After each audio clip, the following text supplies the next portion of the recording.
बहुत से लोग मुझसे पूछते हैं कि सर कनाडा के अंदर विदाउट आईएलटीएस एंट्री हो सकती है। और मैं उनको यही जवाब देता हूँ कि बिल्कुल हो सकती है। रीज़न क्या है, आईएलटीएस ज़रूरी नहीं है कि आपको कनाडा एंट्री करने के लिए कंपलसरी एक सर्टिफिकेट आपको शो करना हो। विदाउट आईएल्स आपको एंट्री करने के लिए बहुत सारे वहाँ पर रास्ते हैं। रीज़न आप जैसे कि आप वर्क परमिट के लिए आप अप्लाई कर सकते हो वहाँ पर। आप विदाउट आईएल्स आप विजिट वीज़ा के ऊपर आप अप्लाई कर सकते हो। आप एजुकेशन के लिए भी अप्लाई कर सकते हो, लेकिन आपको पता होना चाहिए कि कौन सी यूनिवर्सिटी और कौन से कोर्स ऐसे हैं जहाँ पर कि आप विदाउट आईएलटीएस आपको एंट्री मिलती है। उसके लिए ऑल्टर आपको क्या करना होता है, क्या सर्टिफिकेट्स आपको लगाने होते हैं, क्या टर्म्स कंडीशन होती हैं। अगर आपको ये सब पता है तो आप आसानी से वहाँ पर कनाडा के अंदर विदाउट आईएलटीएस एंट्री ले सकते हैं। एक मैटर और भी है इसके अंदर कि आपका एज का जो होता है, हर कंट्री बहुत ज़्यादा इसका फैक्टर का ध्यान रखती है कि आपका एज गैप कितना है। तो वो चीज़ भी आपको देखना होती है।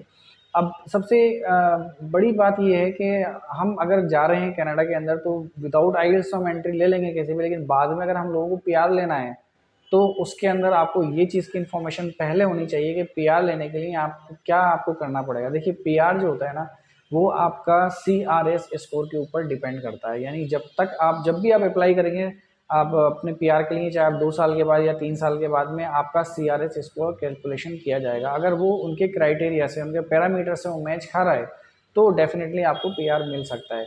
अगर आप पीआर लेने के लिए वर्क परमिट आप जैसे आप गए हुए हैं टेम्पररी फॉरेन वर्क परमिट के ऊपर, तो आपको पीआर मिलना नामुमकिन है। रीज़न क्या होता है कि आप जब उस पैरामीटर को जब आप पहुंच ही नहीं पा रहे हैं, जब रीच ही नहीं कर पा रहे हैं, तो आपके लिए वो बहुत मुश्किल हो जाता है।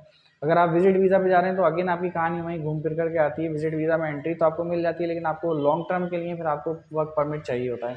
आप वर्क परमिट कन्वर्ट करा लेते हैं, कोई ना कोई आपको जॉब मिल जाता है, 2 साल 3 साल आप वहाँ पर रहते हैं, लेकिन उसके बाद फिर आप जब पीआर के लिए अप्लाई करते हैं तो अगेन वही प्रॉब्लम आती है कि आपका सीआरएस स्कोर कैलकुलेशन करने के अंदर आपका बहुत कम हो जाता है।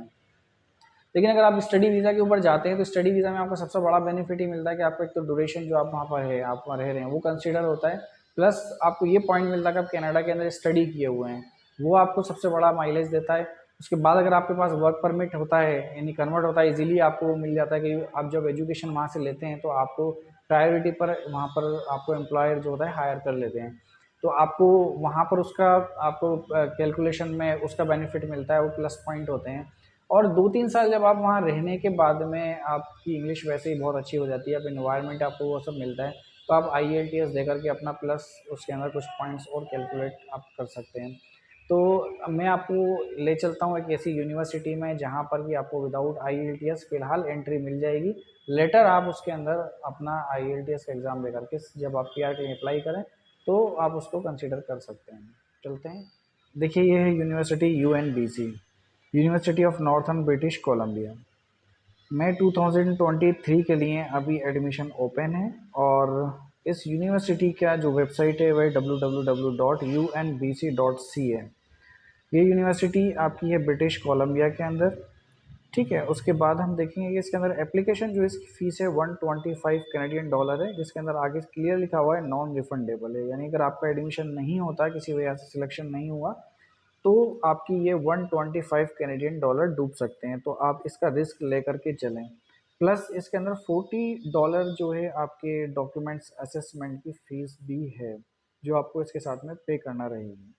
ट्यूशन फ़ी इसकी रहेगी 25,000 कैनेडियन डॉलर पर टर्म की, मतलब आपको सॉरी 1 साल की आपकी जो फ़ीस रहेगी वो करीब 25,000 कैनेडियन डॉलर है। अगर मैं इंडियन उसमें कैलकुलेशन करता हूँ करेंसी में, तो ये अप्रॉक्सीमेटली आपकी 12 से 13 लाख रुपए के आसपास में बैठती है। आप पर टर्म के हिसाब से इसको पे करके, यानी हाफ फी भी पे करके आप इसमें एंट्री ले सकते हैं। आगे चलते हैं, आईएलटीएस की रिक्वायरमेंट देखिए, इसके अंदर क्लियर मेंशन है दो चीज़ें, आपको मैं पहले बता देता हूँ। आईएलटीएस इसके अंदर मिनिमम 6.0 यानी 6 बैंड आपको चाहिए होता है। वैसे नॉर्मली 6.5 बैंड चाहिए ओवरऑल, लेकिन no less than 6.0 bands in each module.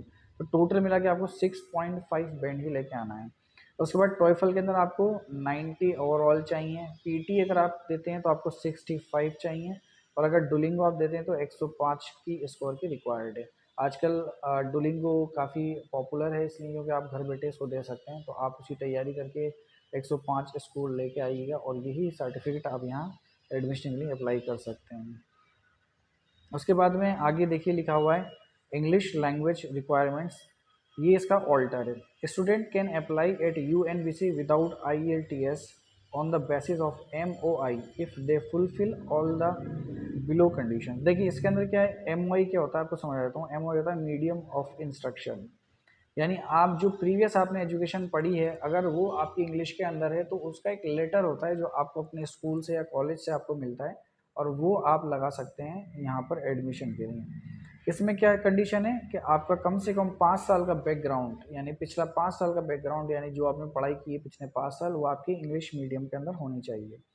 अगर आप ग्रेड 12th के अंदर हैं तो आपका CBSE बोर्ड होना चाहिए ना। अगर 12th बोर्ड के अंदर आपने आपने अप्लाई कर रखा है, 12th बोर्ड आपका जो है अगर CBSE है यानी central board of secondary education, जो कि इंडिया के अंदर होता है, अगर आप उससे हैं तो आपका ये बेस्ट ऑप्शन रहेगा। रीज़न क्या है, वो इसको कंसिडर करते हैं। आप दूसरी कंट्री में अगर बांग्लादेश में है, नेपाल में है, तो उनकी टर्म्स कंडीशन भी उसी टाइप की होगी कि वहाँ पर जो भी सेंट्रल बोर्ड होगा इंग्लिश मीडियम का, तो आपको वो 12th का कम से कम उसमें होना चाहिए। उसके बाद आपके है इंग्लिश सब्जेक्ट के अंदर आपकी कम से कम 65 मार्क्स होने चाहिए, यानी यहाँ पर इंडिया में 100 मार्क्स टोटल दिए जाते हैं, उसमें से अगर आप 65 मार्क्स इंग्लिश के अंदर लेके आते हैं तो आप इसके अंदर आपको एडमिशन मिल सकता है। School would need to send MOI to UNBC via email. इसके अंदर कंडीशन यही होती है कि बहुत सी जगह पर जैसे हम यूरोप में अप्लाई करते हैं तो वहाँ पर आपका आप फिज़िकली वहाँ पर जाकर के अपना लेटर के ऊपर प्रिंसिपल के MOI बनवाते हैं, लेकिन यहाँ पर क्या होता है कि स्कूल वाले खुद ही आपको उनकी ईमेल एड्रेस से यहाँ पर UNBC को यानी इस यूनिवर्सिटी को ईमेल करेंगे कि ये स्टूडेंट जो बच्चा पढ़ रहा था उसका मीडियम ऑफ इंस्ट्रक्शन इंग्लिश में था। आगे चलते हैं इसके अंदर, तो इसके अंदर देखिए आगे एकेडमिक रिक्वायरमेंट दे रखी है कि minimum 55% grade 12, no less than 60% in core subjects. इसके अंदर क्या है, जैसे आपकी PCB है यानी फिजिक्स है, बायोलॉजी है, केमिस्ट्री है, इसके अंदर आपके 60% मार्क्स मिनिमम होने चाहिए। ठीक है, ओवरऑल अगर आप जो परसेंटेज लेके आ रहे हैं उसको कैलकुलेशन करते हैं तो उसके अंदर ये स्कोर आपका आना चाहिए। ठीक है, और उसके अलावा 10th अगर आपके पास में 10th के अंदर आपका 55% इसके अंदर भी दे रखा है, no less than 50% core subject, जो भी आपके 10th के अंदर कोर सब्जेक्ट है उसके अंदर आपके 50 कम से कम मार्क्स होने चाहिए। ठीक है ना। आपका अगर 12th में मैथमेटिक्स आपका नहीं था तो आपको 10th के अंदर कम से कम 65% आपका या उससे ज़्यादा आपके इसके अंदर होना चाहिए। तो इसकी जनरल आपकी इन्फॉर्मेशन। उसके बाद यूनिवर्सिटी के बारे में बताया गया, आप इसका स्क्रीनशॉट ले सकते हैं यहाँ से और आप इसको बाद में पढ़ाई कर सकते हैं। इसके अंदर देखिए सबसे अच्छी चीज़ क्या है आपको बता दूं, total value of student award, यानी वहाँ पर जो यूनिवर्सिटीज़ में आपको जो स्कॉलरशिप मिलती है वो करीब $3.1 मिलियन की आपको स्कॉलरशिप, जो कि बहुत अच्छी स्कॉलरशिप है, यानी ऑलमोस्ट हर स्टूडेंट को स्कॉलरशिप मिल सकती है। यहाँ पर रिसर्च के अंदर $14 मिलियन की फंडिंग ये लोग करते हैं। तो अगर आप रिसर्च प्रोग्राम में अप्लाई करते हैं यहाँ पर तो आपको ये मुझे लगता है कि शायद आपको 100% आपका रिसर्च प्रोग्राम या कोई आप मास्टर्स में या PhD में अप्लाई करते हैं बाद में, तो ये आपका वहाँ पर फ्री हो सकता है। ठीक है, इसके अलावा जनरल जो ऑपरेशन बजट है वो $75.5 मिलियन, बहुत बड़ा बजट इन्होंने इसके अंदर रखा है।